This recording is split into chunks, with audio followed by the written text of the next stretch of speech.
I think Ace got a lot of styles. You know what I'm saying? Because he freestyle, so he got a lot of styles, and he was styling every chance he get. You know what I'm saying? To anybody that want to hear it, man. I mean, he cool kid, man. Like he got potential, the hunger, I could see it. A lot of personality. Like he built for the business. You know, that thing that he has. You know, as far as like his outlook. You know, on the game and on life. Told him like, basically, what I'm saying, to make sure you keep that, cause the game got a lot of pitfalls, a lot of traps, and I just told him that he just, make sure that he stays observant, and just make sure that he moving the way he's moving, which he's very like optimistic about, his future, and as long as you got that mindset, what I'm saying, you'll go far. And this right here, this my building. I grew up right here, 93 Lewis. And it's crazy, like, even inside my apartment, walking into the house, you couldn't even eat breakfast most mornings because you had to, like, pull a gun out the stove. I'm serious, you had to pull a gun out the stove.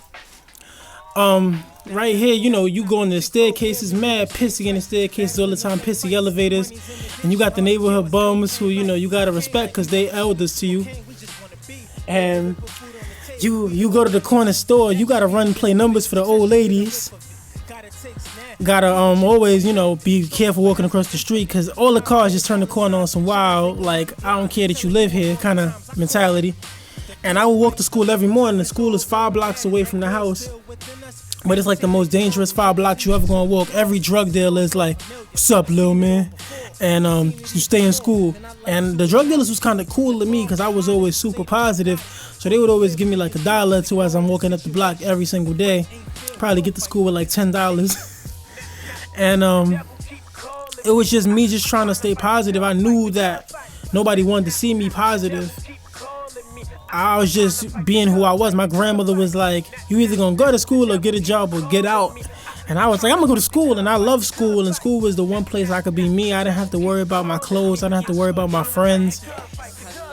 I just worried about school. I love school. Like, I remember my 6th grade teacher, Miss McKinney, she was like, you different than the rest of them. Yeah, you really bright. You really smart.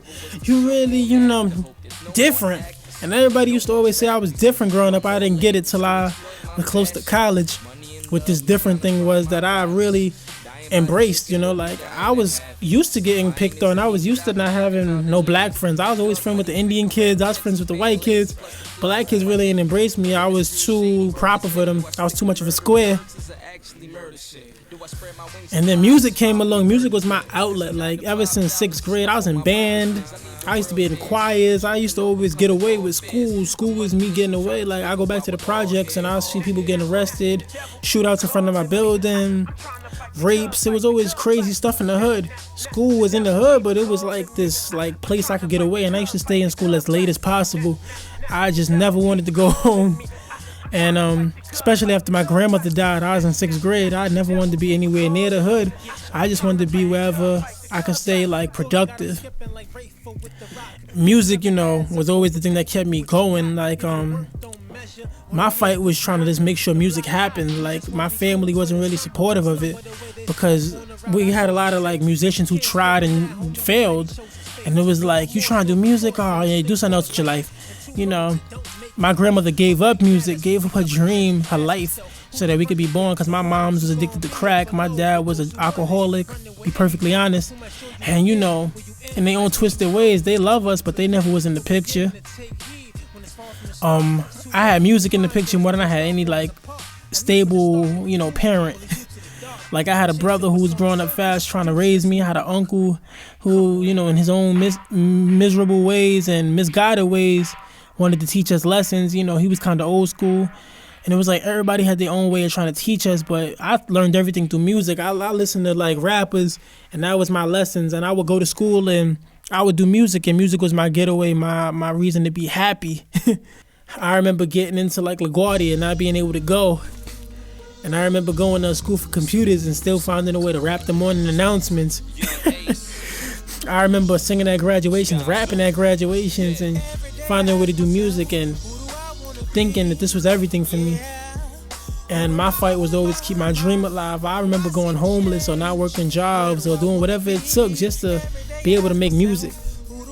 How you survive off $5 a week? I was eating a bag of chips for breakfast, a Snicker for dinner, whatever it took to record at $20 studios.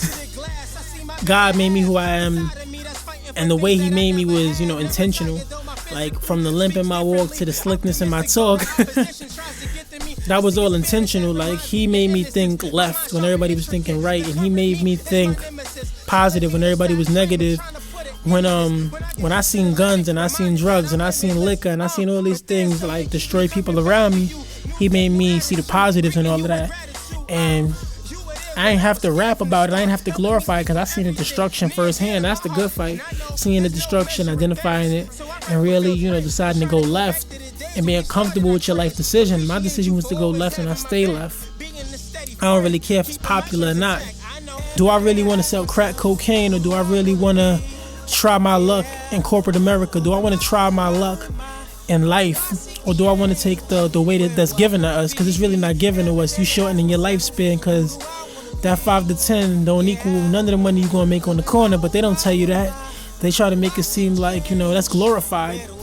You see the dudes coming around the block and like suicide doors on their cars, or you see the dudes on the block with EVs was on, or True Religion, and they make it seem like this money is so good, and then you that one dude that's just like, I ain't really about that, let me stick to this, and 10 years from now you may come out more successful. But the good fight is knowing that in 10 years it's gonna be alright, and that today it might not be alright, but you get there. There's no giving up in this game. When you fight one battle, another battle's gonna pop up. When that battle's over, another battle's gonna pop up. And when that battle's over, best believe it's another battle that's gonna pop up. But you gotta keep going. This good fight is about pushing forward. It's always about growing. It's always about going. You ain't stop growing till you die. So we always gonna keep moving, progressing, and being lifted and being positive. That's the good fight.